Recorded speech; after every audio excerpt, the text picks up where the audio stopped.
1 ராஜாக்கள் 13வது அதிகாரம் 2வது வசனத்தை கவனிப்போம். 1 ராஜாக்கள் 13:2. அந்த பலிபீடத்தை நோக்கி, பலிபீடமே பலிபீடமே, இதோ தாவீதின் வம்சத்தில் யோசியா என்னும் பேருள்ள ஒரு குமாரன் பிறப்பான். அவன் உன்மேல் தூபம் காட்டுகிற மேடைகளின் ஆசாரியர்களை உன்மேல் பலியிடுவான். மனுஷரின் எலும்புகளும் உன்மேல் சுட்டெரிக்கப்படும் என்பதை கர்த்தர் உரைக்கிறார் என்று கர்த்தருடைய வார்த்தையை கூறி. ஆரம்பத்தில் ஸ்டார்டிங்கில் என்ன சொல்லப்பட்டிருக்கு? அந்த பலிபீடத்தை நோக்கி, பலிபீடமே பலிபீடமே, இதோ தாவீதின் வம்சத்தில் யோசியா என்னும் பேருள்ள ஒரு குமாரன் பிறப்பான். பிறக்கல, ஆனா பிறப்பான். கவனிங்க, நம்ம மேல இருக்கிற அந்த அழைப்பு எவ்வளவு முக்கியமானதுங்கிறத இந்த மாலை நேரத்தில் ஆண்டவர் நமக்கு நினைப்பூட்ட விரும்புகிறார். நம்ம மேல கர்த்தர் வச்சிருக்கிறதான அந்த அழைப்பு இருக்கு பாருங்க, காலிங். இப்போ எங்களை மாதிரி ஊழியர்களை மொத்தத்தில் அவருக்கென்றே விற்று போடும்படி, அவருக்கென்றே ஒப்பு கொடுக்கும்படி, அவருக்கென்றே சகலவற்றையும் அர்ப்பணித்து ஊழியம் செய்யும்படி தேவன் தெரிந்து கொள்ளுகிற ஒரு அனுபவம் எங்களுக்கு இருந்தாலும், நியூ கவர்னண்டில் புது உடன்படிக்கைக்குள்ளே வரும் பொழுது உங்கள் ஒவ்வொருவர் மேலுமே அழைப்பு இருக்கு. எங்கள் ஸ்பாட்டில் எங்களுடைய பாயிண்டில் நின்று செய்யக்கூடிய அந்த அழைப்பு இல்லாவிட்டாலும் அதில் பார்ட் 2 அப்படின்னு சொல்லக்கூடிய அடுத்த ஒரு அழைப்பு இருக்குது. புது உடன்படிக்கையில் நீங்கள் எல்லாருமே ஆசாரியர்கள், லேவியர்கள். நீங்கள் எல்லாருமே ஆசாரியர்கள், லேவியர்கள். அப்போது அந்த காலிங், அந்த அழைப்புங்கிறது உங்கள் மேலே என்ன செய்யப்பட்டிருக்கு? இருக்கு. தேவன் உங்கள் ஒவ்வொருவரையும் அவர் தெரிந்து கொள்ளாமல் நீங்கள் வரலை. இங்கே அவர் ஒருவனை இழுத்து கொள்ளாமல் யாரும் என்ன செய்ய முடியாது. என்னதான் நீங்கள் ஜெபம் பண்ணாலும், உங்களுக்காக உங்கள் பெற்றோர் ஜெபம் பண்ணாலும், பிறர் உங்களுக்கு வார்த்தையை சொன்னாலும், கர்த்தர் உங்களை தெரிந்து கொண்டிருக்கிறார். ஆண்டவர் உங்களை தெரிந்து கொள்ள போய் தான் நீங்கள் இங்கே வந்திருக்கிறீங்க, அவருக்குள்ளே நீங்கள் வந்திருக்கிறீங்க. அப்போது எங்களை மாதிரி ஊழியர்களுக்கு இப்படிப்பட்ட ஒரு காலிங் ஒரு பக்கம் இருந்தாலும், உங்களுக்கும் அதனுடைய அடுத்த பகுதியில் ஆசாரியர்களாக, லேவியர்களாக நீங்களும் ஒரு பக்கம் அழைக்கப்பட்டிருக்கிறீங்க. அப்போ இங்கே இருக்கிற எல்லாரும் மேலேயும் என்ன இருக்குது? அழைப்பு இருக்கு, திட்டம் இருக்கு, நோக்கம் இருக்கு, தரிசனம் இருக்கு. அது எவ்வளோ முக்கியம், அதுக்கு நான் எவ்வளோ முக்கியத்துவம் கொடுக்கணும் அப்படிங்கிறது தான் நம்ம ஆண்டவர் இந்த மாலை நேரத்தில் தேவனுடைய அழைப்பின் முக்கியத்துவம், தேவனுடைய அழைப்பின் மேன்மை, தேவனுடைய அழைப்பினுடைய மேன்மை அதை பார்த்துட்டு அந்த அழைக்கப்பட்ட ஒரு பிள்ளை வாழ்க்கையில் அழைப்பு நிமித்தம் உண்டாகிற இழப்பை ஆண்டவர் எப்படி ஈடு கட்டுகிறாரு, எப்படி அதை சரிப்படுத்துகிறாரு, எப்படி அந்த இழப்பீடு தர்றாருங்கிறதையும் கடைசியாக நம்ம கவனிக்கலாம். இன்னைக்கு காலையில் நம்ம தியானித்த அந்த 3 காரியத்தை நான் ரிப்பீட் பண்ணுறேன் மறுபடி. ஆபிரகாமுக்கு தேவன் கொடுத்த எத்தனை அழைப்புன்னு சொன்னேன்? 3 அழைப்பு. 1, தனிப்பட்ட அழைப்பை அவனுக்கு கொடுத்தார். 2வது, அழைத்த தேவன் யார் என்பதை நிரூபித்து காண்பித்தார். 3வது, அவனை கனப்படுத்தும்படி அழைத்தார். அந்த இதுக்கு நம்ம போகவே இல்லை, இந்த 3வதுக்கு போகவே இல்லை. 2வதுல தான் இன்னைக்கு 3 சர்வீஸ்லுமே கொண்டு போவதுக்கு முடிஞ்சது. இப்போ அந்த 2வதுக்குள்ளே நான் வர்றேன். 2வதுல ஆண்டவர் என்ன சொன்னார்னா, அழைத்த தனிப்பட்ட அழைப்பை கொடுத்து அழைத்து விட்டு, அழைத்தவர் யார் என்பதை நிரூபித்தார். நம்மை அழைத்த தேவன் யார் என்பதை எப்படி நிரூபித்தார்னா, அதுக்கு தான் 3 காரியம் நான் சொன்னேன். முதல் காரியம், இழப்புக்கு இழப்பீடு தருகிறார். 2வது காரியம், சில காரியத்தை தள்ளிவிட்டு வந்த காரியத்துக்கு பிரதிபலன் நமக்கு தருகிறார். 3வது, என்னால் முடியல ஆண்டவரேன்னு சொல்கிறேன் பாருங்க, முடியலன்னு சொல்கிற என்னை வைத்து அவர் சொன்ன வார்த்தையை நிறைவேற்றி முடிக்கிறார். இதுதான் அந்த அழைக்கப்பட்டவனுக்கு கர்த்தர் செய்கிறதான இந்த நிரூபணம், நிரூபித்து காண்பிக்கிற இந்த மூணுமே அவர் யார் என்பதை நிரூபிப்பதற்காக செய்கிறாரு. நல்லா கவனிங்க, இந்த மூணுமே அவர் அழைத்தவர் யார் என்பதை நிரூபிப்பதற்காக கர்த்தர் செய்கிறார். ஆமென் சொல்றீங்களா? அப்போ இப்ப இதுக்குள்ளேயே நம்ம வருவோம். இந்த இந்த அழைத்தவர் யார் என்பதை கர்த்தர் எப்படி நிரூபிக்கிறார், அதுக்குள்ளேயே வருவோம். அதுக்குள்ளேயே நம்ம இன்னைக்கு கொஞ்சம் இன்னும் வேற ஒரு ஆங்கிளில் நம்ம போவோம். கவனிங்க, முதல்ல இந்த அழைப்பு எவ்வளோ முக்கியமானதுங்கிறத நான் முதல்ல உங்களுக்கு சொல்கிறேன். இது எவ்வளவு இம்பார்ட்டன்ட் அப்படின்னா, இப்போ வாசிக்கலாம் மறுபடி. அது அந்த மகிமை, அந்த மேன்மை நமக்கு தெரியணும்.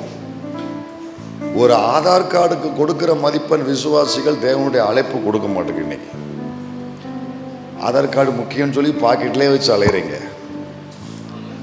லைசன்ஸ் முக்கியம்னு பாக்கெட்லேயே வச்சு அலையிறீங்க. என்ன ஓட்டர் ஐடி முக்கியம்னு பாக்கெட்லேயே வச்சு அலையிறீங்க.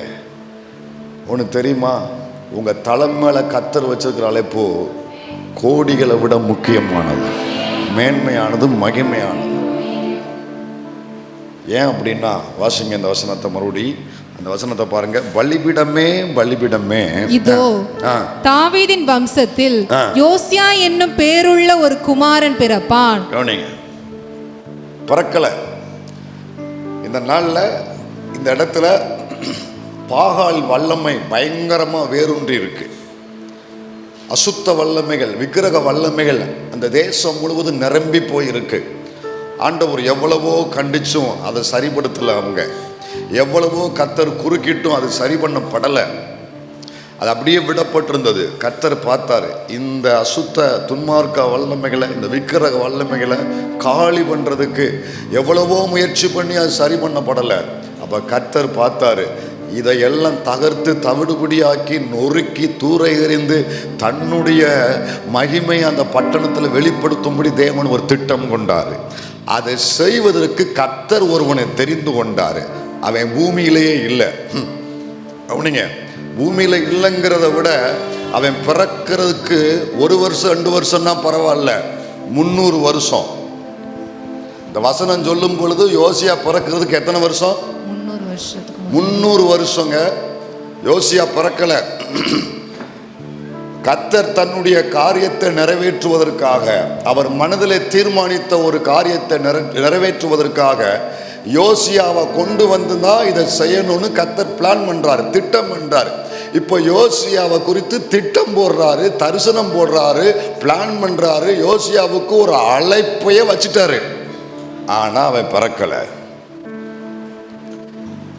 300 வருஷத்துக்கு, அவன் பிறக்கிறதுக்கு 300 வருஷத்துக்கு முன்னாலேயே அவனை குறித்த திட்டம் பிறந்துருச்சு. அவன் பிறக்கிறதுக்கு 300 வருஷத்துக்கு முன்னாலே அவனை குறித்த தரிசனம் பிறந்துருச்சு. அவன் பிறக்கிறதுக்கு 300 வருஷத்துக்கு முன்னாலேயே அவனை குறித்த அழைப்பு பிறந்துருச்சு. இன்னைக்கு உங்க மேல இருக்கிற அழைப்பு வேற வழி இல்லாம இன்னைக்கு வச்ச அழைப்பு அல்ல. நீங்க பிறக்கிறதுக்கு எத்தனையோ வருஷத்துக்கு முன்னாலேயே இந்த அழைப்பு பிறந்துருச்சு. அவருடைய இருதயத்துல பிறந்துருச்சு. 300 வருஷத்துக்கு முன்னாலேயே அழைப்பு பிறந்துருச்சு. நீங்க பிறக்கிறதுக்கு முன்னாலேயே உங்களை குறித்த அழைப்பு பிறந்துருச்சுங்க. ஆண்டவர் இது அப்படியே செஞ்சாரா அப்படின்னா, கீழே வாங்க, 2 ராஜாக்களுக்கு வாங்க. 2 ராஜாக்கள் 22:1. யோசியா ராஜாவாகிற போது 8 வயதாயிருந்து 31 வருஷம் எருசலேமில் அரசாண்டான். 4 வசனம். நீ பிரதான ஆசாரியனாகிய இல்கியாவின் இடத்தில் போய் கர்த்தருடைய ஆலயத்துக்கு கொண்டு வரப்பட்டதும் வாசல் காக்கிறவர்கள் ஜனத்தில் கையிலே வாங்கப்பட்டதுமான பணத்தை அவன் தொகை பார்த்து 2 ராஜாக்கள் 23:5. யூதாவின் பட்டணங்களிலும் எருசலேமை சுற்றிலும் மேடைகளின் மேல் தூபம் காட்ட. முதல் வசனத்தை வாசித்தாச்சா? 22:1 வாசித்தாச்சு. இப்ப 23:5. யூதாவின் பட்டணங்களிலும் எருசலேமை சுற்றிலும் மேடைகளின் மேல் தூபம் காட்ட யூதாவின் ராஜாக்கள் வைத்த பூசாரிகளையும் பாகாலுக்கும் சூரியனுக்கும் சந்திரனுக்கும் கிரகங்களுக்கும் வானத்தின் சகல சேனைகளுக்கும் தூபம் காட்டினவர்களையும் அகற்றிவிட்டான். தோப்பு விக்கிரகத்தை கர்த்தரின் ஆலயத்திலிருந்து எருசலேமுக்கு புறம்பே கீதரோன் ஆற்றிற்கு கொண்டு போய் அதை கீதரோன் ஆற்று ஓரத்திலே சுட்டெரித்து அதை தூளாக்கி அந்த தூளை ஜனபுத்திரருடைய பிரேத குழிகளின் மேல் போடுவித்தான்.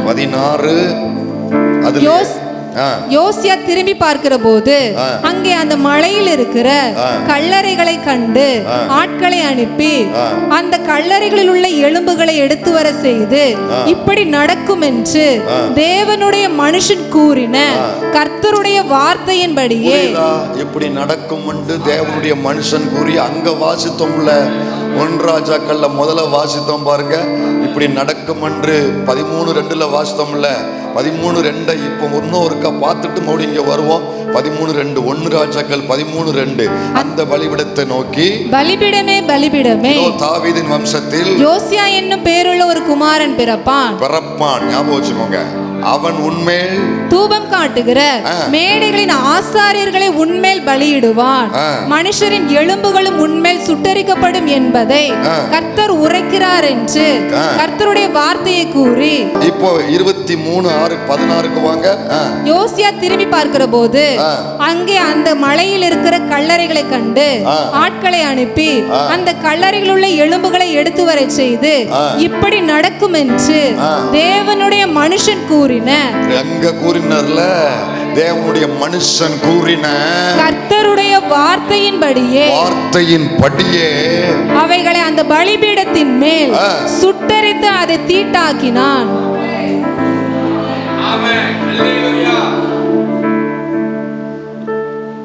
அச்சு பெசகாம அப்படியே நிறைவேறுச்சு. இது எப்போ போடப்பட்ட திட்டம்? இந்த அழைப்பு இவனுக்கு எப்போ கொடுக்கப்பட்டுச்சு? இவனை குறித்த இந்த தரிசனம் எப்போ போடப்பட்டுச்சு? உங்களை குறித்து போடப்பட்ட திட்டமும் தரிசனம் எத்தனை யுகத்துக்கு முன்னால போடப்பட்டது. சாதாரணமாக நினைக்காதீங்க. அதை எப்படி பொத்தி பாதுகாத்து அச்சு பெசகாம அப்படியே நிறைவேற்றி கொடுத்துருக்கிறார் பாருங்க. உங்க மேல கத்தரை வச்சிருக்கிறார் பாருங்க. அந்த திட்டம், அந்த அழைப்பு, the high calling of God, அந்த அழைப்பு, அந்த தரிசனம் ரொம்ப முக்கியமானது, ரொம்ப வேல்யூவானது. யோவான் ஸ்நானகன் பிறப்பான்னு சொல்லி பெற்றோருக்கு 1 வருஷத்துக்கு முன்னால தான் தெரியும். அவன் பிறந்தது அப்போ புதிய ஏற்பாட்டில் இயேசு பிறக்கிறதுக்கு 6 மாசத்துக்கு முன்னால பிறந்தான், அவ்வளோதான். ஆனால் அவன் பிறப்பாங்கிற அவன் பிறந்தது வேணா அப்போ இருக்கலாம். அவனை குறித்த தரிசனம் பிறந்தது 600 வருஷத்துக்கு முன்னால. யோவான் ஸ்நானகனை குறித்த தரிசனமும் அவன் மேல உள்ள அழைப்பும் பிறந்தது 600 வருஷத்துக்கு முன்னாலேயே. ஏசாயா சொல்லிட்டாரு, கர்த்தருக்கு வழியை ஆயத்தப்படுத்துற ஒருத்தன் வருவான்னு சொன்னார்ல. 600 வருஷத்துக்கு முன்னாலேயே அழைப்பு பிறந்துருச்சு. 600 வருஷத்துக்கு முன்னாலேயே தரிசனம் பிறந்துருச்சு. யோசியாவை பிறக்கிறதுக்கு 300 வருஷத்துக்கு முன்னாலேயே அழைப்பு தரிசனம் பிறந்துருச்சு.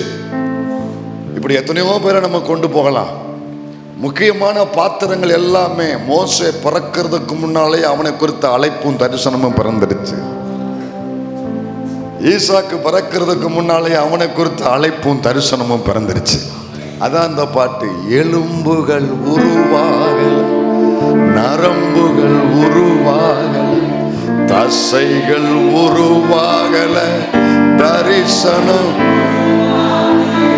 அம்மா வயிற்றுல எலும்பு உருவாகல, நரம்பு உருவாகல, தசை உருவாகல.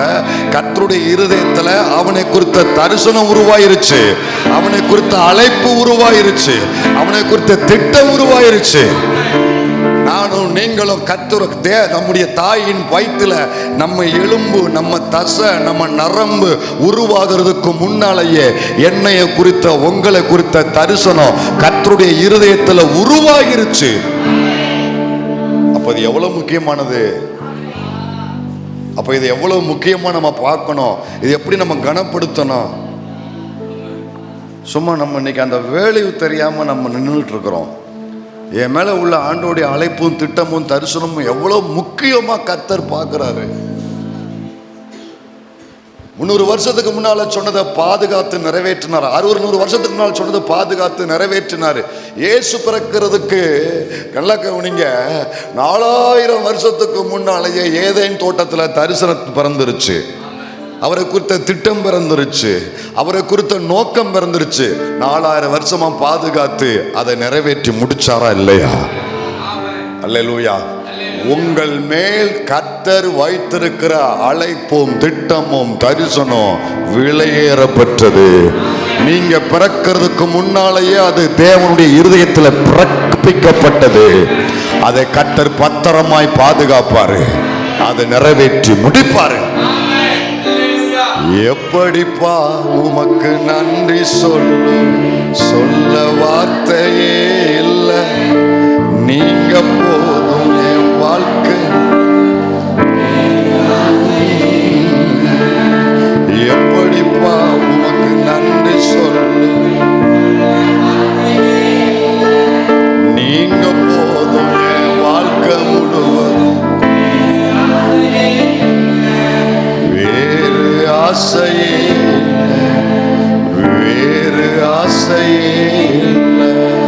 கவனிங்க. ஸோ இப்போ உங்களுக்கு புரிஞ்சிருச்சா உங்க மேல இருக்கிற அழைப்பு எவ்வளவு முக்கியம்னு? நீங்க பிறந்ததுக்கு அப்புறம் இல்லை, அதுக்கு முன்னாலே அது பிறந்துருச்சு. புரியுதா உங்களுக்கு? அதனால தான் நீங்க ரட்சிக்கப்படுறதுக்கு எவ்வளவு தடை வந்தும் கர்த்தர் உங்களை ரட்சித்துட்டாரு. நீங்க ஊழியத்துக்கு வருவதற்கு எத்தனை தடை இருந்தும் கர்த்தர் உங்களை கொண்டு வந்துட்டாரு. அல்லேலூயா. அந்த மேன்மை மகிமை இப்போ புரிஞ்சிருக்குல்ல உங்களுக்கு? இப்போ அந்த மேன்மை எப்படிப்பட்டதுங்க இன்னும் கொஞ்சம் நம்ம உள்ள ஆழமா போகலாம். கவனிங்க.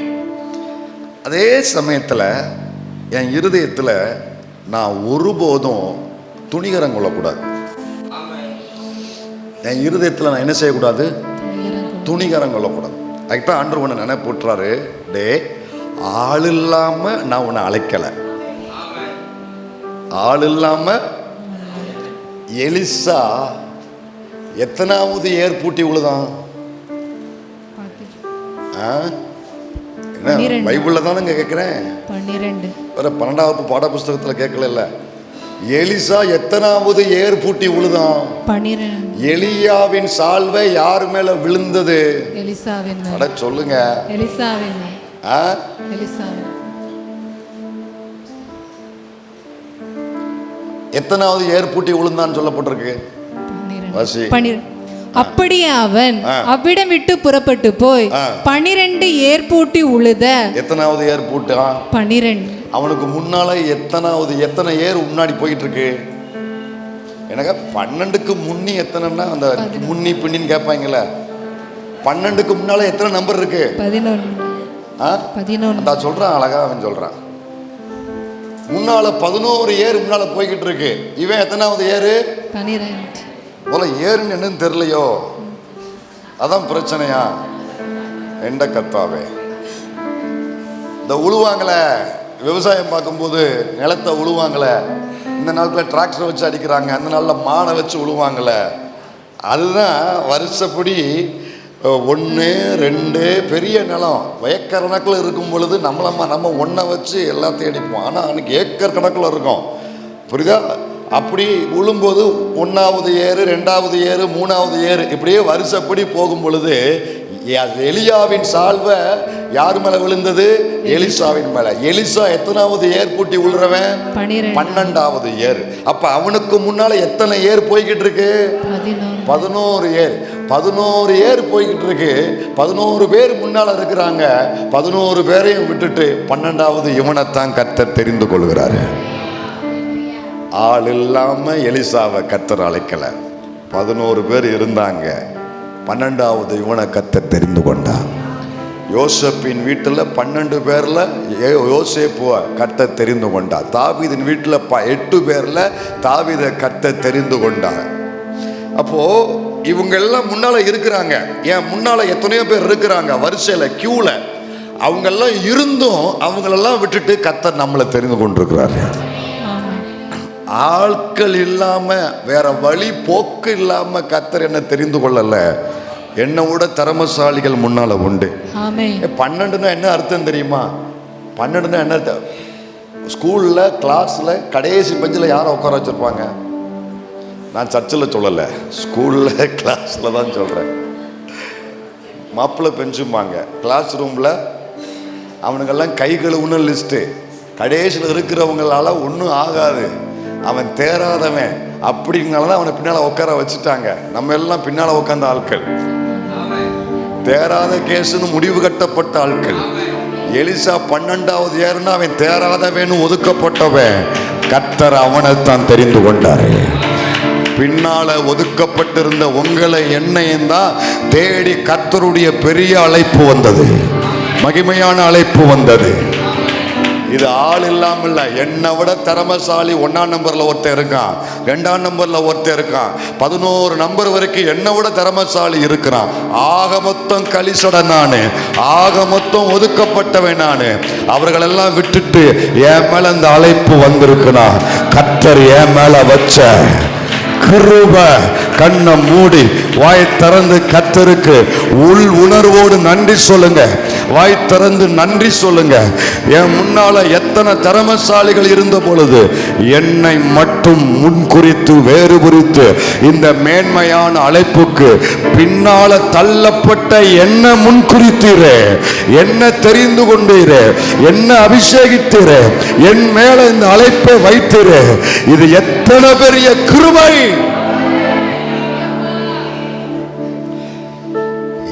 அல்லேலூயா. இதை நீங்க உணரணும் சபையாரே. ஒரு பிரசங்கத்துக்காக உற்சாகம் அடைஞ்சிட்டு போகக்கூடாது. இதை நீங்க வாழ்க்கையில உணரணும். பின்னால தள்ளப்பட்டிருந்த என்ன உலகம் பின்னால தள்ளிச்சு, ஊருக்காரங்க பின்னால தள்ளினாங்க. உன்னால முடியாதுடா, பேசாம இந்த இடத்துல நில்றா அப்படின்னு பேருக்கு உப்புக்கு சப்புன்னு சொல்லுவாங்க. அப்படிப்பட்ட நம்மளைத்தான ஐயா அவர் சால்வையை நம்ம மேல போட்டு தெரிந்து கொண்டாரு. இந்த காலிங் எவ்வளவு முக்கியம் பாருங்க, இந்த அழைப்பு எவ்வளவு முக்கியம். அதுலயும் கர்த்தர் பாருங்களேன், 12 பேரை உட்கார வச்சு பரீட்சை வச்சு இதுல எவன் பாஸ் ஆறான்னா எனக்கு வாய்ப்பே இல்லை. எனக்கு மட்டும் இல்லை, இங்க இருக்கிற அத்தனை பேருக்கும் வாய்ப்பு இல்லை இல்லையா? யாக்கோபு குடும்பத்தில் எல்லாரையும் உட்கார்ந்து பரீட்சை எழுது, என்ட்ரன்ஸ் எக்ஸாம் எழுது, யார் ஃபர்ஸ்ட் மார்க் அவன் மட்டும் வா. தாவீது குடும்பத்தில் வந்தானே சாமுவேலு, பரீட்சை வச்சு தெரிந்து கொண்டா. தாவீது லிஸ்ட்ல கால் டிக்கெட்டே அவனுக்கு கிடைச்சிருக்காது. நம்ம எல்லாரும் அதில் தேறிக்கும். ஆண்டவர் பார்த்தார், நம்மளை பரீட்சை வச்சு தெரிந்து கொள்ளல, நம்மளை நேரடியாய் வந்து அழைத்து அபிஷேகித்து தெரிந்து கொண்டார்ல. இந்த அழைப்பு எவ்வளவு முக்கியங்கிறத பாருங்க, எவ்வளவு பெருசுங்கிறத பாருங்க. காசு கொடுக்காம வந்தது நிறைய விஷயம் நமக்கு வேலி உள்ளமானதுனால அப்படியே இந்த அழைப்பை பார்க்காதீங்க. நான் பிறக்கிறதுக்கு முன்னால பிறந்தது இந்த அழைப்பு. அல்லேலூயா. அழைப்பின் மேன்மை நமக்கு தெரியணும். இப்போ எனக்கு முன்னால நிறைய பேர் போனதுனால சிலர் வந்து உட்காந்து அழுதுகிட்டு இருக்கிறீங்க. எனக்கு முன்னால நிறைய பேர் போயிட்டாங்க. 11 பேர் அழைப்பு வர்றதுக்கு முன்னால, அழைப்பு உங்களை தொடுறதுக்கு முன்னால, நீங்க அழைப்புக்கு ஒப்பு கொடுக்கறதுக்கு முன்னால எலிசாவுடைய மனநிலைமை எப்படி இருக்கும்? எனக்கு முன்னால 11 பேர் இருக்கிறாங்க, இனிமே என் வாழ்க்கையில மேல வர்றதுக்கு வாய்ப்பே இல்லை. யோசேப்புடைய மனநிலைமை எப்படி இருக்கும்? எனக்கு முன்னால் இத்தனை 10 பேர் இருக்கிறாங்க, நான் வாழ்க்கையில் வர்றதுக்கு வாய்ப்பே இல்லை. தாவீதின் மனநிலைமை, எனக்கு முன்னால் 7 பேர் இருக்கிறாங்க, அவங்களுக்கெல்லாம் கிடச்சி அதுக்கப்புறம் எனக்கு என்னைக்கு கிடைக்க. இன்டர்வியூவில் உட்காந்துருக்கிறவங்களை பார்த்தீங்களா, கியூவில் இருக்கிறவங்களை பார்த்தீங்களா? அவங்களுக்கு தான் தெரியும். இருக்கிறது 5 ஸ்டேட்டு, 500 பேர் உட்காந்துருப்பாங்க. அதில் எனக்கு முன்னால் 499 பேர் இருப்பாங்க. எனக்கு வாய்ப்பே இல்லைங்கிறது தான் முடிவு வந்துடும். எனக்கு முன்னால நிறைய பேரை கர்த்தர் அனுப்புனதுனால, நான் பின்னால வைக்கப்பட்டதுனால நான் உட்கார்ந்து அழுதுகிட்டு இருக்கிறேன். ஆனா ஆண்டவர் வந்து ஏன் என்னை பின்னால வச்சு எனக்கு முன்னால நிறைய பேரை அனுப்பினார்னா, என் மேல விழப்போகிற சால்வையினுடைய விலை எனக்கு தெரியணும். என்னை தேடி வருகிற அழைப்பு எவ்வளவு முக்கியங்கிறது தெரியணும். நான் கரையன் செலுத்தி வந்த அழைப்பு அல்ல, கர்த்தரின் கிருபையால் எனக்கு வந்த அழைப்புங்கிறத தெரியப்படுத்துவதற்காகத்தான் எனக்கு முன்னால நிறைய பேரை போக வச்சு கடைசியா இருக்கிற என்னைய கர்த்தர் தெரிந்து கொண்டார்.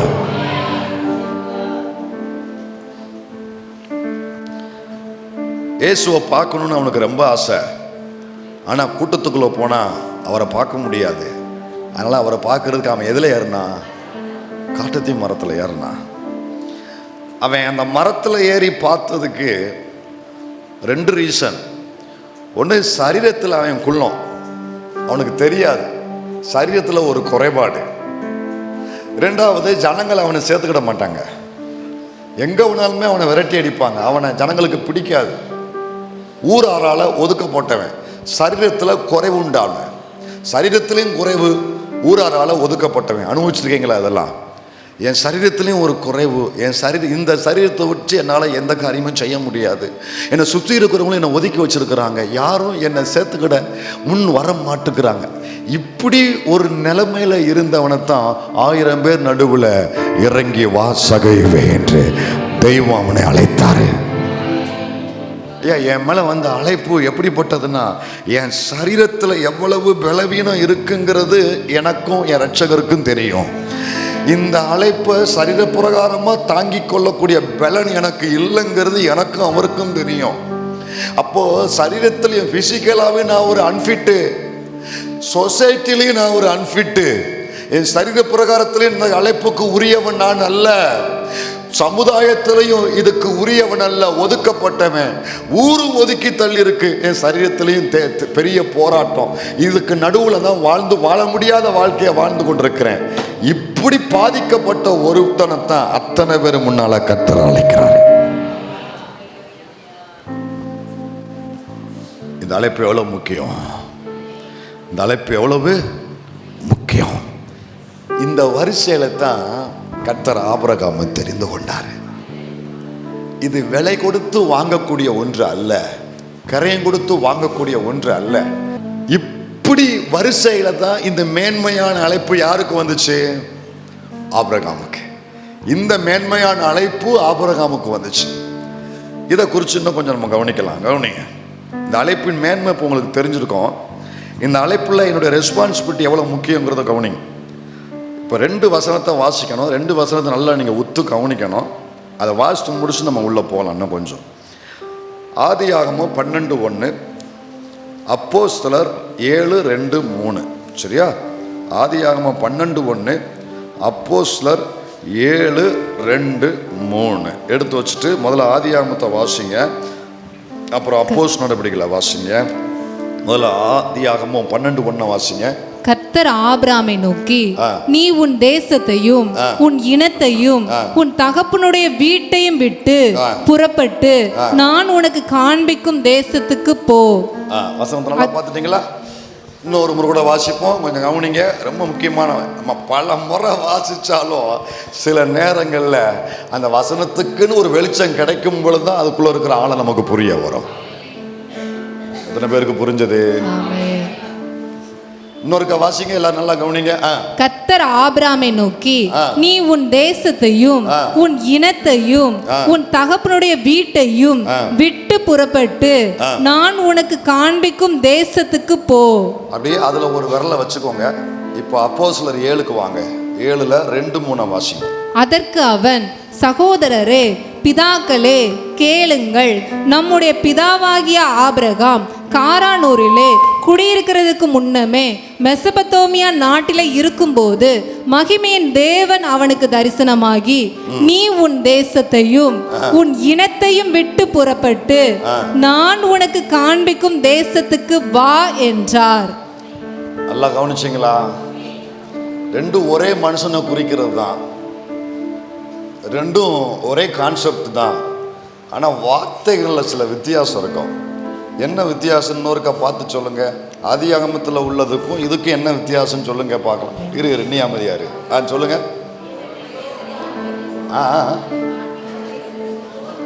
என்னது போ? எங்க? சரி, இங்க வா. அதை கவனிச்சிங்களா? இத்தனை வருஷமா நீங்க ஆதியாகமம் 12:1 சொல்றாரு, நான் உனக்கு காண்பிக்கும் தேசத்துக்கு போ போ. அங்க ஸ்தேவான் பிரசங்கம், ஸ்டீஃபன் பிரசங்கம், அந்த ஸ்தேவான் பிரசங்கம் பண்ணும் பொழுது அவர் என்ன சொல்றாருன்னா, கவனிங்க, நான் உனக்கு காண்பிக்கும் தேசத்துக்கு வா வா, அங்க போ, இங்க வா. என்ன சொல்ல வர்றாரு ஆண்டவர்? இங்க நமக்கு என்ன காண்பிக்க விரும்புறாரு? நல்லா கவனிங்க. ஆதியாகமத்தில் போன்றாரு, அப்போஸ்தலர் நடவடிக்கையில் வான்றார். ஆபிரகாம் மேல கொடுக்கப்பட்ட அந்த அழைப்புல ஸ்தேவான் எதுவும் தெரியாம பேசிட்டார் நினைக்கீங்களா? அவன் பரிசுத்த ஆவியினால் நிரப்பப்பட்டவன், கிருபையும் ஞானமும் பெற்றவன். சரியா? தெரியாமல்லாம் அவன் பேசல.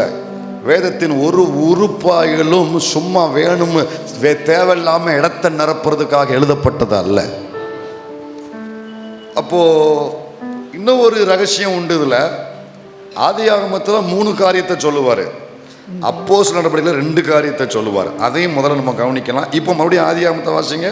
கர்த்தர் ஆபிரகாமை நோக்கி, நீ உன் தேசத்தையும் நல்லா எண்ணிட்டே வாங்க, உன் இனத்தையும் உன் தகப்பனுடைய வீட்டையும் விட்டு புறப்பட்டு. எத்தனை? 3. இப்போ அப்போஸ்தலர் நடபடிக்கு வாங்க. அப்போஸ்தலர் நடபடிகளில் இப்போ அந்த 3 வசனத்தை வாசிங்க. நீ உன் தேசத்தையும் உன் இனத்தையும் விட்டு புறப்பட்டு. எத்தனை? 2. இதுல வித்தியாசம் இருக்கா? இப்போ கவுண்டிங்க. இப்போ இது புரிஞ்சிட்டல. இது வசனம் புரிஞ்சாதான் உள்ள காரியம் புரியும். ஆதியாகமத்துல போன்றாரு, அப்போஸ்தலர் நடபடிகள்ல வாழ்றாரு. ஆதியாகமத்துல 3 கண்டிஷன் சொல்றாரு, அப்போஸ்தலர் நடபடிகள்ல 2 கண்டிஷன் சொல்றாரு. அப்ப இதோட ரகசியம், வெளிச்சம் என்ன அப்படின்னா, கவுனிங்க.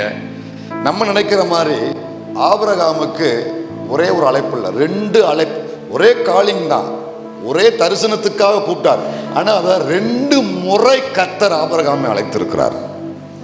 ஆபிரகாம 2 முறை அழைத்திருக்கிறாரு. அதை உங்களுக்கு விளக்கி சொல்றேன், கவுனிங்க. ஆதியாகமத்தில் கொடுக்கப்பட்ட அழைப்பு 2வது முறை கர்த்தர் கொடுத்த அழைப்பு. அங்க அதை ஏன் எழுத தேவையில்லைன்னா அதெல்லாம் ஆண்டவர்கிட்ட கேட்க முடியாது. என்ன தேவையோ அதைத்தான் கொண்டு வருவார். இது ஆராய்ச்சி நிமித்தம் கர்த்தர் நம்ம கொடுக்க வெளிச்சத்தினால கிடைக்கிற விஷயங்கள். ஸோ நமக்கு ரட்சிப்புக்கும் தேவ திட்டம் நிறைவேறுகிறதுக்கும் என்ன தேவையோ அது அங்கே வருஷப்படுத்தி கர்த்தர் கொடுக்கிறாரு. ஆனால் இதனுடைய உண்மை என்ன அப்படின்னா, எப்போவுமே வேத வசனத்துக்கு என்ன இல்லாமல் வராது? ஜோடி இல்லாமல் வராது. அந்த ஜோடியோடு கொண்டு வரும்பொழுது அந்த வசனத்துக்குரிய வெளிச்சம் கிடைக்கும், அதனுடைய சத்தியம் நமக்கு புரியும். இப்போ ஆதியாகமத்தில் கொடுக்கப்பட்ட அழைப்பு 2வது முறை தேவன் ஆபிரகாம் கொடுத்த அழைப்பு. முதல் அழைப்பு எங்க இருக்கு அப்படின்னா, அப்போஸ்தலர் நடபடிகளில் ஸ்தேவான் சொல்றதுதான் முதல் அழைப்பு. முதல்ல கர்த்தர் சொன்ன அழைப்பு. முதல்ல கூப்பிடுறாரு. வேற ஒன்றும் இல்லை, நீங்க கொஞ்சம் சர்ச்சுக்கு வந்துட்டு போங்க அப்படின்னு நான் ஒரு 7 மணிக்கு உங்களுக்கு ஃபோன் பண்ணி சொல்றேன். உங்க வேலையினால லேட் ஆயிடுச்சு, வர்ற வெள்ள இன்னொருத்தவங்களை பார்த்து நிப்பாட்டிட்டான், பேசிட்டான். இப்போ மணி 8 ஆச்சு, நீங்க இன்னும் வரல. மறுபடியும் நான் 8 மணிக்கு ஒரு ஃபோன் பண்றேன். 8 மணி இன்னும் வரலையான்னு கூப்பிடுறேன். ஒரே காரியம்தான், ஆனா தேவை நிமித்தம் 2 முறை நான் கூப்பிடுறேன். சொல்றது புரியுதா உங்களுக்கு? அதே மாதிரி ஒரே காரியம்தான், ஒரே நோக்கம்தான், ஒரே திட்டம்தான், ஒரே தரிசனம்தான். அங்கே ஒரு தேவை நிமித்தம் கர்த்தர் 2 முறை ஆபிரகாமை கூப்பிட வேண்டிய நிலைமை வந்துருச்சு.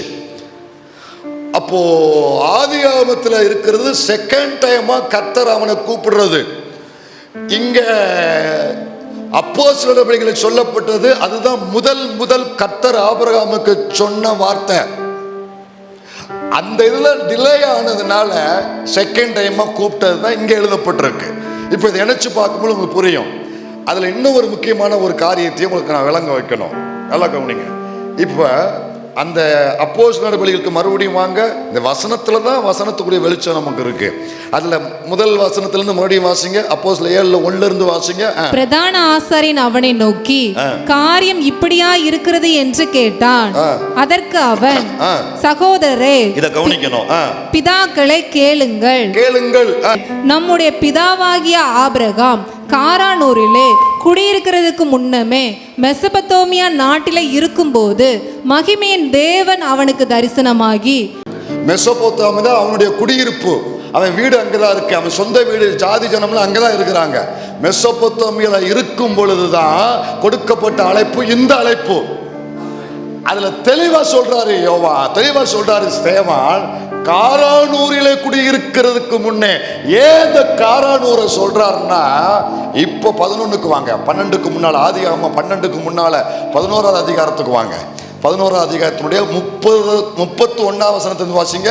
தேராகு தன் குமாரனாகிய ஆபிராமையும் ஆரானுடைய குமாரனும் தன் பேரனுமாயிருந்த லோத்தையும் தன் குமாரன் ஆபிராமுடைய மனைவியாகிய தன் மருமகள் சாராயும் அழைத்து கொண்டு அவர்களுடனே ஊர் என்கிற கல்தேயருடைய பட்டணத்தை விட்டு. அதாவது இது மெசபத்தோமியா.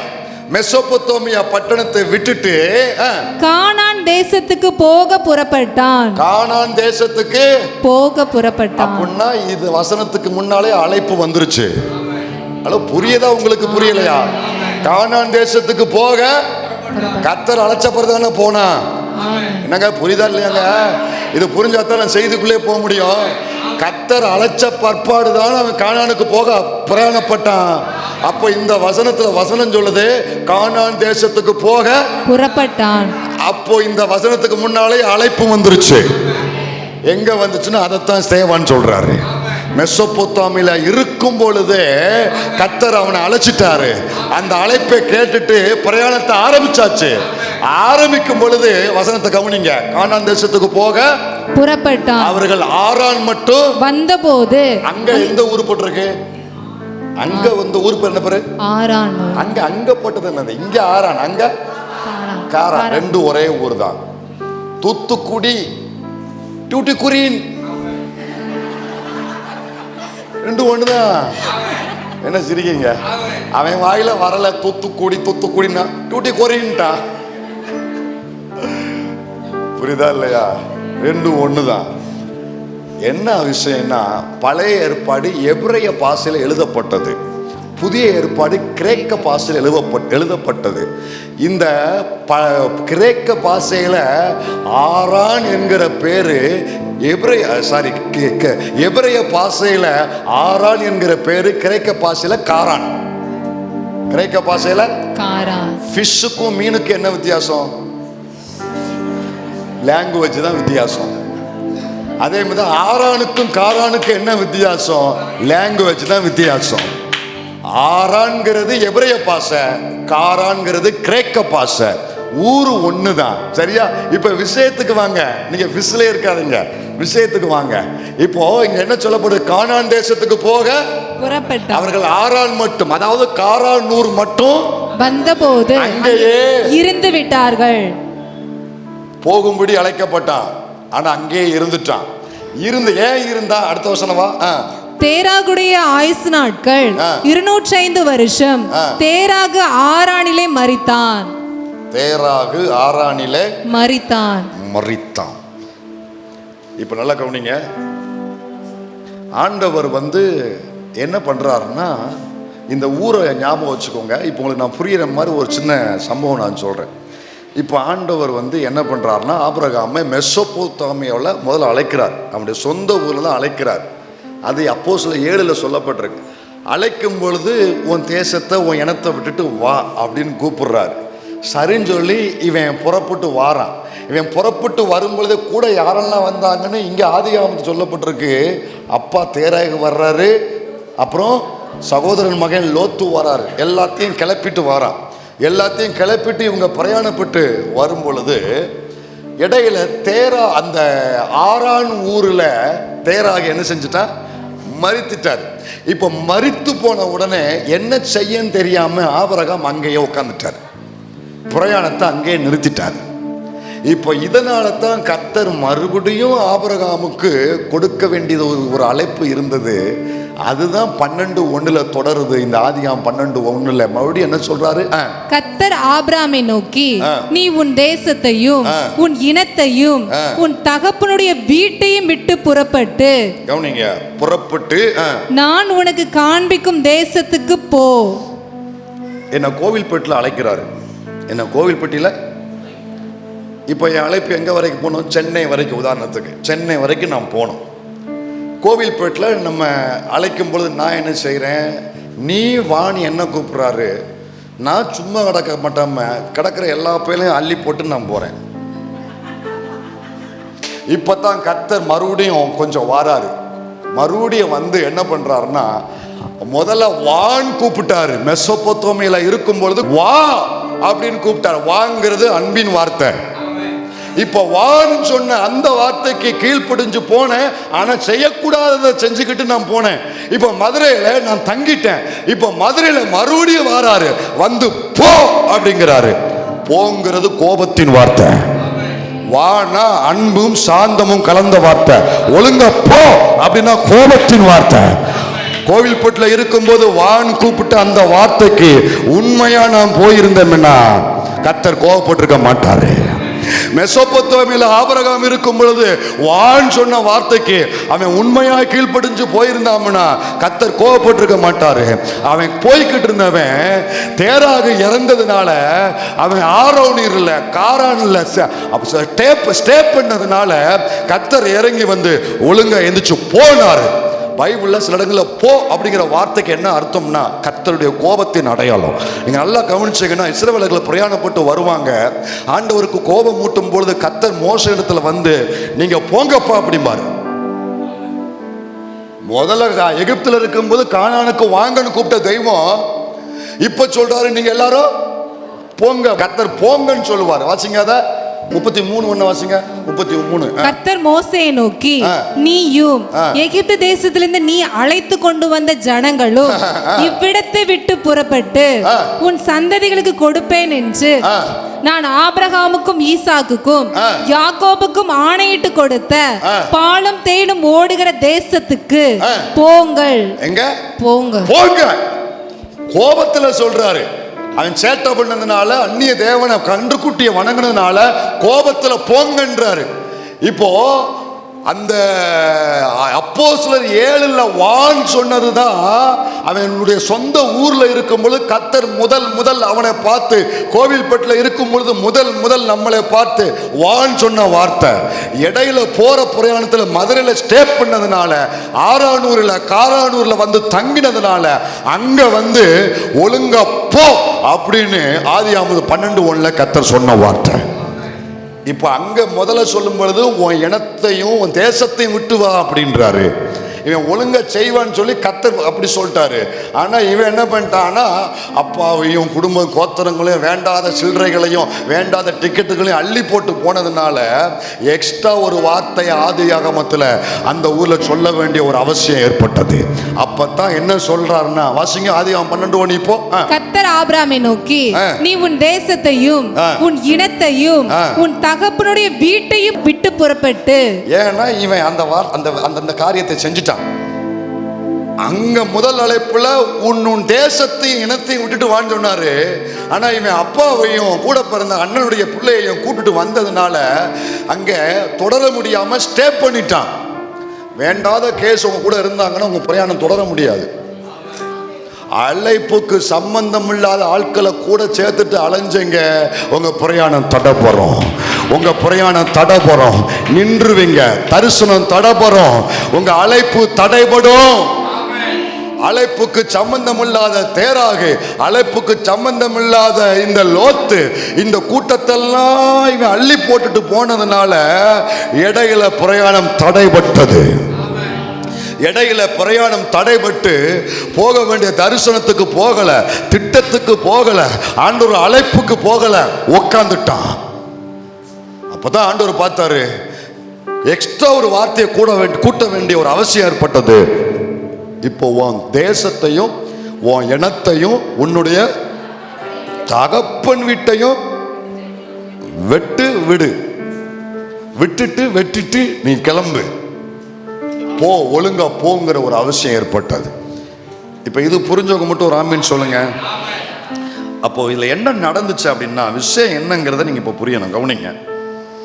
சத்தியம் என்ன அப்படின்னா அழைப்பு ஆபிரகாமுக்கு மட்டும்தான்.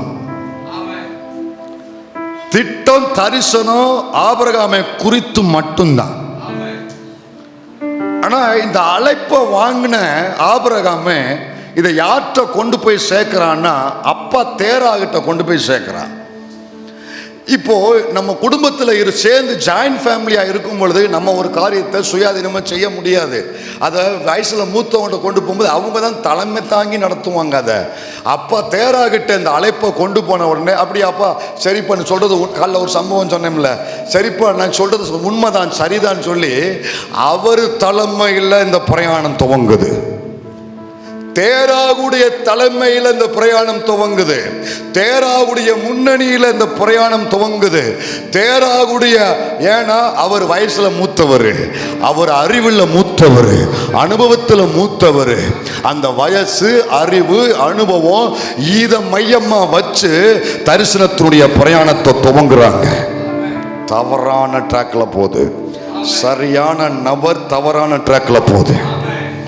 கொஞ்ச தூரம் 100 கிலோமீட்டர் தான் தாக்கு பிடிச்சிச்சு. 100 கிலோமீட்டர் தான் தாக்கு பிடிச்சிச்சு. அதுக்கப்புறம் கர்த்தர் பார்த்தாரு, மனசுல சில விஷயம் நெடுறலா இருக்கும். ஆஹா, வேண்டாததை செய்யறானே, வேண்டாததை செய்யறானே, சொல்லாததையும் சேர்த்து செய்யறானே. சொன்னதை செய்யறான்னு பார்த்தா சொல்லாததையும் சேர்த்து செய்யறான். இப்ப ஆண்டவருக்கு சிக்கலான காரியம். டப்புன்னு நம்மளை போட்டுற மாட்டாரு. யாரை போடுவார்னா, போட வேண்டியவங்களை போடுவாரு, போட வேண்டிய ஆட்களை போடுவாரு. கவனிங்க கவனிங்க கவனிங்க, முடிக்கல இன்னும். உங்க அழைப்புக்கு சம்பந்தம் இல்லாத, உன் அபிஷேகத்துக்கு சம்பந்தம் இல்லாத, உன் மேல வைக்கப்பட்ட தரிசனத்துக்கு சம்பந்தம் இல்லாத ஆட்களை உன் கூட சேர்த்துட்டு நீ அலைவாயானால் கர்த்தர் பார்ப்பாரு. நீ பிறக்கிறதுக்கு முன்னாலேயே கொடுக்கப்பட்ட இந்த அழைப்பை கண்ட ஆட்களை கூட்டுட்டு அலைறியா, உன் தரிசனம் பாதிக்கப்படக்கூடாது, உன்னுடைய அழைப்பு பாதிக்கப்படக்கூடாது. எப்போ, எங்க, யார, எப்படி வெட்டி எடுத்து அழைக்கப்பட்ட ஒன்ன வேறுபடுத்தி அந்த ட்ராக்ல கொண்டு போகணும்னு அவருக்கு தெரியும். அவருக்கு தெரியும். அவர் நமக்கு செய்வாரு, நமக்கு செய்வாரு. கண்ணை மூடி கையை கொட்டி அழைக்கப்பட்ட எண்ணெய், அபிஷேகம் பண்ணப்பட்ட எண்ணெய் நீங்க வச்ச பாதையில, உங்க திட்டத்தின் பாதையில சரியா நேர்த்தியா நடத்துங்கப்பா. ஆர்ப்பரிச்சு சொல்லி, என்ன ஒப்பு கொடுக்கிறேன், என்ன அர்ப்பணிக்கிறேன், என்ன முற்றிலும் ஒப்பு கொடுக்கிறேன். என் அழைப்பு முக்கியம், என் திட்டம் முக்கியம், என்ன குறித்த உங்க அழைப்பு திட்டம் முக்கியம்.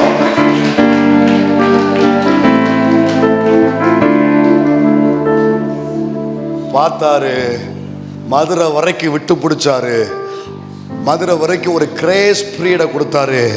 அது வரைக்கும் சரி பண்ணுவான்னா சரி பண்ணல, இது சரியாகாது, சரி ரைட்டு என்ன செய்யணும்னு சொல்லி கரெக்டாக சிசரை எங்கே போடணுமோ அங்கே போடுவார், கரெக்டாக கத்தியை எங்கே போடணுமோ அங்கே போடுவார். இந்த காரியம் இவன் அழைப்புக்கும் தரிசனத்துக்கும் ஆகாதது. போடு சிசரை. இவர்கள் இவன் மேல உள்ள அழைப்புக்கும் திட்டத்துக்கும் சரியில்லாதவர்கள். போடு சிசரை. தேராகுக்கு அங்க ஒரு வெட்டு. அதுக்கப்புறம் இறங்கி ஒழுங்கா சொல்றத கேளு. உன் தேசம், உன் இனம், உன் தகப்பன் வீடையும் சேர்த்து விட்டுட்டு வா. ஒழுங்க கேட்டானா? சில ஆட்களுக்கு சொல்லி கேட்பாங்க, சில ஆட்கள் பட்டாதான். நம்ம எந்த கேஸ் சொல்ல வேண்டாம், உங்களுக்குள்ளேயே பதில் கொடுத்துக்கோங்க, உங்களுக்குள்ளேயே பதில் கொடுத்துக்கோங்க. கையை தூக்க சொன்னா அந்த சொல்லி கேட்கறது இங்க இருக்கிறது 0.1 அப்படிதான் போகும். பட்டாதான். காரானூர்ல 600 ஒன்ன போட்டாரு, அப்பயே சுதாரிச்சிருக்கணும். அப்பயும் ஒருத்தனை தூத்துக்கிட்டே வந்தான். யாரு? அதைத்தான் ஆதியாகமம் 13 போட்டார். மறுபடியும் 13 போட்டார். 11 ஒரு கோடு போட்டாரு. 12 வார்னிங் பண்றாரு. அப்பவே ரிட்டர்ன் டிக்கெட் எடுத்து அவனை அனுப்பிச்சிருக்கணும். ரிட்டர்ன் டிக்கெட் எடுத்து கொடுத்து, இந்த அப்பாவும் வீசா, இந்த அப்பாவும் பாஸ்போர்ட், இந்த அப்பா ரிட்டர்ன் டிக்கெட்டு, கிளம்புப்பா ராசா மகராசா, நல்லா இருப்பா, ஆயுசு 100ன்னு சொல்லி அனுப்பியிருக்கணும். இவன் அனுப்பல. சில இறக்கம் தேவ சித்தம் இல்லாத இறக்கம். புரியல நிறைய பேருக்கு. ஐயா, நீங்க காட்டுகிற இறக்கம் கூட தேவ சித்தத்தின்படியான இறக்கம் காண்பிக்க வேண்டுமாக்கும். சோதாம் குமாரால போய் நீங்க தேவனுடைய இறக்கத்தை காண்பிக்க முடியுமாங்க? சில இடங்கள்ல இறக்கம் காண்பிக்கிறோம் பாருங்க, அந்த இறக்கம் தேவ சித்தமா இருக்கணும். இவன் கூப்பிட்டுட்டு வந்தான். மறுபடியும் பஞ்சாயத்து தான். பஞ்சாயத்து தொடர்ந்துகிட்டே இருந்துச்சு இவனுக்கு. அனுபவத்தை, அழைக்கப்பட்டவங்க நீங்க, அபிஷேகம் பண்ணப்பட்டவங்க நீங்க, தரிசனம் பண்ணப்பட்டவங்க, தரிசனம் கொடுக்கப்பட்டவங்க நீங்க, வயசையும் அனுபவத்தையும் அறிவையும் சார்ந்து போகக்கூடாது. வயசு அனுபவம் உள்ளவர்களை சார்ந்து போகக்கூடாது. மாம்சத்தோடு இரத்தத்தோடு யோசனை பண்ணக்கூடாது. ஆனால் ஆபிரகாம் இதெல்லாம் ஆண்டவர் கிருபை உள்ளவருங்கிறத காமிக்கிறதுக்காகத்தான் இதெல்லாம் அப்படியே ஆண்டவர் அப்படி அவர் கிருபையினால மூடி. இதெல்லாம் அவசியம் இல்லை. எல்லா மனுஷனும் தடுமாறுகிறது இயற்கை தான். எல்லா மனுஷனும் தடுமாற்றங்கிறது இயல்பு தான். அதனால்தான் ஆண்டவர் இது நமக்குள்ள டீலிங் இருக்கட்டும் சொல்லி இதை அப்படியே மூடிட்டு ஏதோ சேவனுக்கு ஏதோ சில ரகசியங்களை வெளிப்படுத்துறதுக்காக அங்கே வெளிப்படுத்தப்பட்டது. அப்போ உன்னை நல்லா கவனிங்க. இந்த இடத்துல ஆபிரகாம் என்ன செய்யன்னு தெரியாம சோர்ந்து போகும் பொழுது, சற்று தாமதமாகும் பொழுது, கிருபை உள்ள தேவன் அவனை மறுபடியும் அந்த அழைப்பின் பாதைக்கே அவனை கொண்டு வராரு. அவனை மறுபடியும் அந்த திட்டத்தின் பாதை கொண்டு வராரு. ஆனால் சற்று தாமதம். உங்களுக்கு கொடுக்கப்பட்ட அழைப்பு ஒரு குறிப்பிட்ட வருஷத்துக்குள்ள அந்த தரிசனம் நிறைவேற்றப்படுகிறதாக இருந்தாலும் கூட, நான் சில ட்ராக்கில் பயணிக்கும் பொழுது அந்த அழைப்புக்கும் தரிசனத்துக்கும் ஆகாத ஆட்களை நீங்கள் கூப்பிட்டுட்டு நீங்கள் தொடர்ந்து பிரயாணம் பண்ணும் பொழுது என்ன நடக்கும்னா, திட்டம் மாறாது, ஆட்கள் உங்களையும் மாற்ற மாட்டார், பட் கொஞ்சம் டிலே ஆகும், கொஞ்சம் தாமதமாகும். ஆண்டவர் இஸ்ரவேல் ஜனங்கள் எத்தனை வருஷம் எகிப்தில் இருப்பாங்கன்னாரு? 400. ஆனால் எத்தனை வருஷம் இருந்தாங்க? ஏன் தெரியுமா? 390வது வருஷம் ஆகும் பொழுது கர்த்தர் மோசையை சந்திக்கிற நேரம் வரும் பொழுது அவன் கொஞ்சம் உணர்ச்சி வசப்பட்டு ஒருத்தனை போட்டதுனால கடைசியில் அவனை ஆண்டவர் மறுபடியும் சரி பண்ணுறதுக்கு அதுக்கப்புறம் ஆண்டவருக்கு சில 40 வருஷம் தேவைப்பட்டது. பாருங்க, 390 40 = 430 வருஷம் எக்ஸ்ட்ரா. என்னுடைய சில தவறுகள்னால, மோசையினுடைய சில மிஸ்டேக்ஸ்னால அவனுக்கு கீழே இருக்கிற ஜனங்கள் எக்ஸ்ட்ரா பாதிக்கப்பட வேண்டிய நிலைமை ஏற்பட்டது.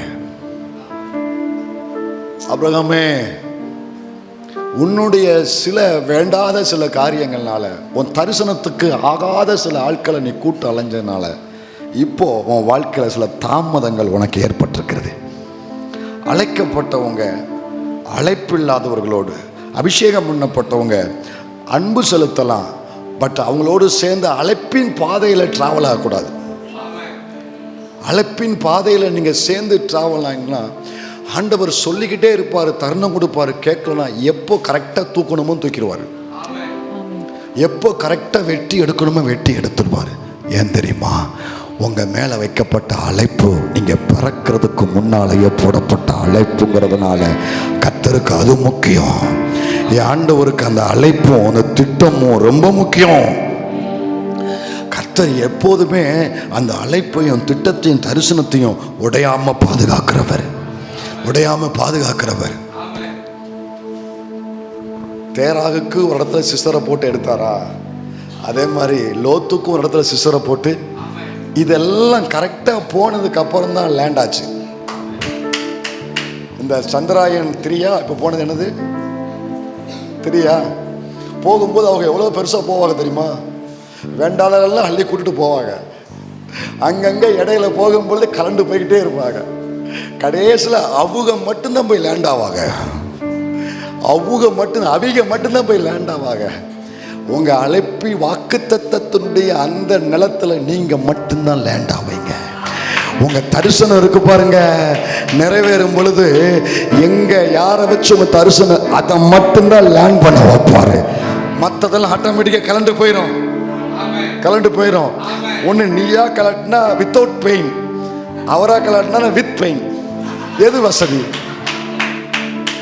சில நேரத்தில் என்னுடைய தீர்மானம் மேலே இருக்கும் பொழுது கர்த்தர் பேசுறது எனக்கு அவ்வளோ பெருசா, வேலிவா, முக்கியமா, அவர் பேசுறாரு எனக்குள்ள ஓடுதான், இப்படி எடுத்துக்கிடுவேன். என் தீர்மானம் மேலோங்கி இருக்கும்போது தேவன் பேசுறது எனக்கு தேவனுடைய சத்தமா கேட்காது. எப்பொழுதுமே எம்டி பேப்பரா, ஹார்ட் பியூரா, அது ஒரிஜினலா உள்ள தீர்மானம் இல்லாம கர்த்தருடைய சமூகத்துக்கு போங்க, தெளிவா வெளிச்சம் கிடைக்கும். உங்களுக்குன்னு எந்த திட்டம் இல்லாம போய் உட்காருங்க, தெளிவா வெளிச்சம் கிடைக்கும்.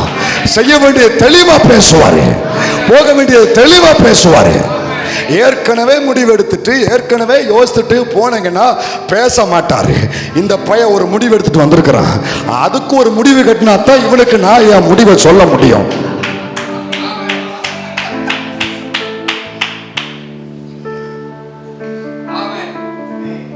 நிறைய நேரங்களில் கர்த்தர் அமைதியா இருப்பது காரணம், ஆல்ரெடி நான் உள்ள ஒரு தீர்மானத்தை வச்சுக்கிட்டேன். இதை நீங்க தூர போடுங்க, தெளிவா வெளிச்சம் கிடைக்கும். சரியா நடத்துவாரு, சரியா நடத்துவாரு. அழைக்கப்பட்டவர்களே, அபிஷேகம் பண்ணப்பட்டவர்களே, தெரிந்து கொள்ளப்பட்டவர்களே, இந்த விஷயத்துல கேர்ஃபுல்லா இருங்க. கர்த்தர் பார்க்கிற மாதிரியே உங்க அழைப்பை பாருங்க, உங்க தரிசனத்தை கர்த்தர் பார்க்கிற மாதிரியே பாருங்க. முக்கியத்துவம் கொடுத்து பாருங்க, எவ்வளவு வேலையும் சொல்லி கொடுத்து பாருங்க. அது எப்படி செய்யணும், அது எப்படி செய்யக்கூடாது, யாரு கூட டிராவல் ஆகணும், யாரு கூட நான் தெரியாமலேயே ஆகாத வேண்டாத ஆட்களோடு டிராவல் ஆகும் பொழுது கர்த்தர் சில நேரங்களில் இந்த மாதிரி ஆப்ரேஷனை செய்ய வேண்டியது வரும்.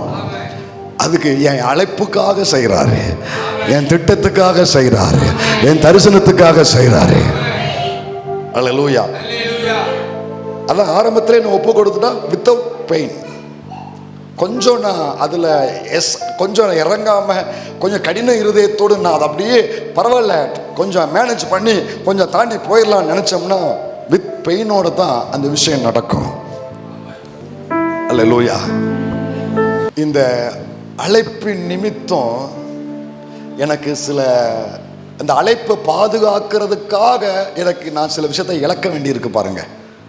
சில விஷயத்தை இந்த அழைப்பையும் தரிசனத்தையும் பாதுகாக்கிறதுக்காக தேராகு தகப்பனை இழந்தான், தேராகு லோத்தை இழந்தான்.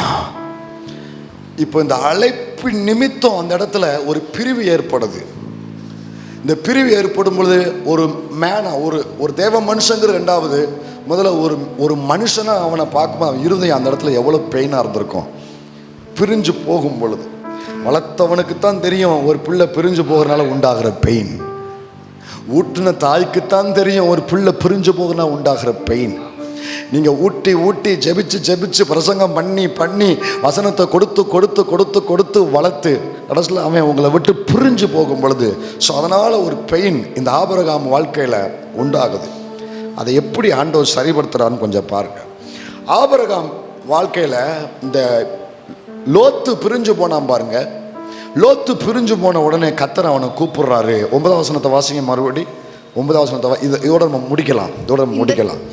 9 வாசிங்க. 13:9. ஆதியாம் 13:9. இந்த தேசமெல்லாம் உனக்கு முன் இருக்கிறது அல்லவா, நீ என்னை விட்டு பிரிந்து போகலாம்.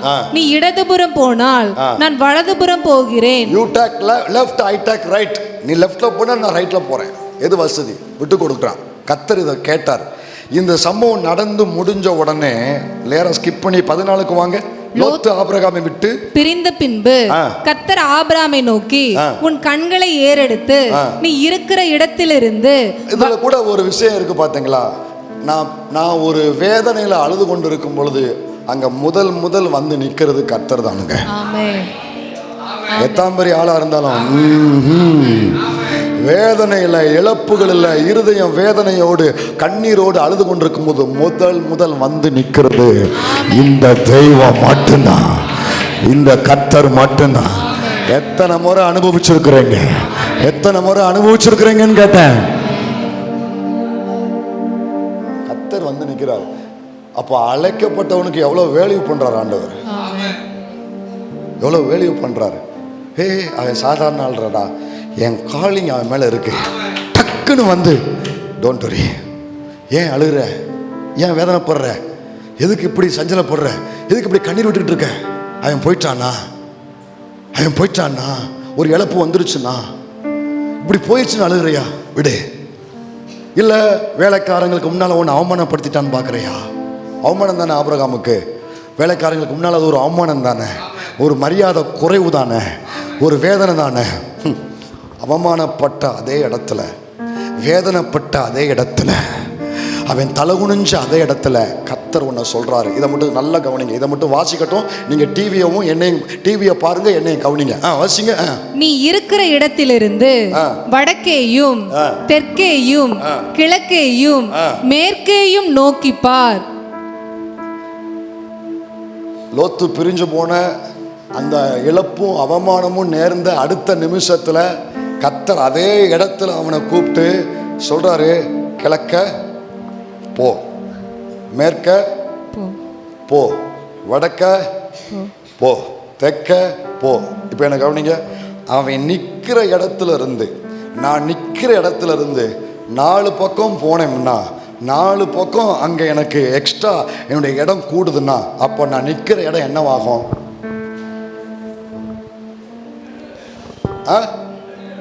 என்னையா அர்த்தம் என்ன தெரியுமா? நீ நிற்கிற இடம் உனக்கு மையமா மாறும். புரியல? நீ அவமானப்பட்ட இடம் உனக்கு மையமாகும். நீ வேதனைப்பட்ட இடம் உனக்கு மையமாகும். நீ அசிங்கப்பட்ட இடத்தில் நீ மையம் கொள்ளுவாய்.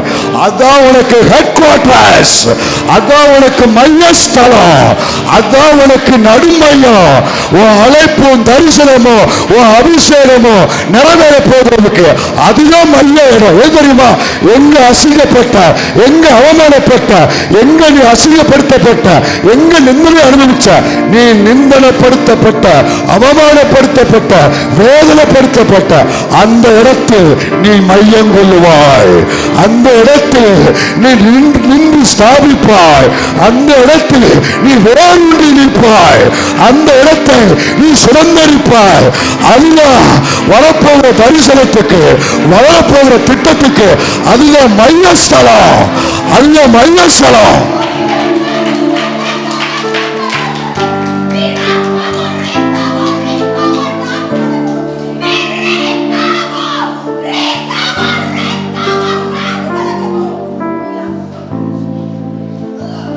அவமானப்படுத்தப்பட்ட இடத்துல நீ மையம் கொள்வாய்.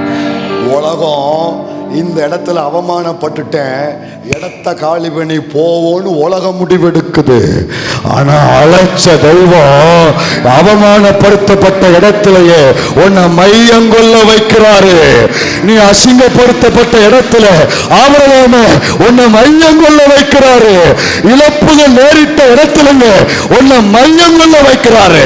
அதான் உனக்கு ஹெட் குவார்டர்ஸ். அதான் உனக்கு ஹெட் குவார்டர்ஸ்.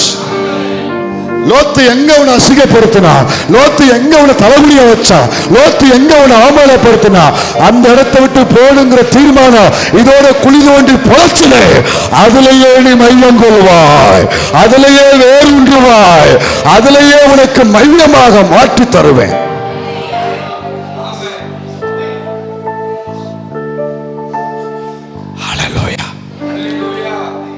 வீழகாலி பண்ணிட்டு போறது, ஊரை விட்டு மாத்துறது, அங்க போறது இங்க போறது, அது உலகம் எடுக்கிற முடிவு. எந்த இடத்துல லோத்தின் நிமித்தம் ஆபிரகாம் அவமானப்படுத்தப்பட்டானோ அங்க நின்னுக்கிட்டே 4 இடத்துக்கு போ.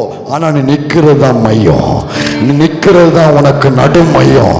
அந்த இடத்திலேயே நீ வேறொன்றுவாய். அழைக்கப்பட்ட உனக்கு நேரிடுகிற இழப்புக்கும் அவமானத்துக்கும் அதற்கு தெய்வம் கொடுக்கிற இழப்பீடு.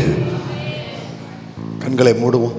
தப்புனே, நாங்க பிறக்கிறதுக்கு முன்னாலேயே எங்களை குறித்த அழைப்பு பிறந்ததுக்காக, திட்டம் தரிசனம் பிறந்ததுக்காக ஸ்தோத்திரம். எத்தனையோ பேர் இருந்தும் அவர்கள் எல்லாம் விட்டுட்டு எங்களை தெரிந்து கொண்ட இந்த கிருபையின் அழைப்புக்காக ஸ்தோத்திரம். அந்த அழைப்பு நிமித்தம் எங்களை கரெக்ட் பண்ணி சரியா எங்களை செதுக்கி எடுத்து கிளை நறுக்கி களை பிடுங்கி எங்களை சரியா அந்த ட்ராக்கில் கொண்டு வந்து நிறுத்தி எங்களை நீங்க நடத்துவதற்காக ஸ்தோத்திரம். பலகீனப்பட்டு நாங்க முடியாம சோர்ந்து போனாலும் come on, get up, don't give up, விட்டுறாத அப்படின்னு எங்களை அப்பப்போ உயிர்ப்பித்து எங்களை கரெக்டாக அந்த இடத்துல பலன் தந்து, வேண்டிய கிருபை பலனை தந்து, எங்களுக்கு கொடுக்கப்பட்ட அழைப்பையும் தரிசனத்தையும் திட்டத்தையும் எங்களை கொண்டே நீங்க நிறைவேற்றி முடிக்கிற அந்த மாபெரும் தயவுக்காக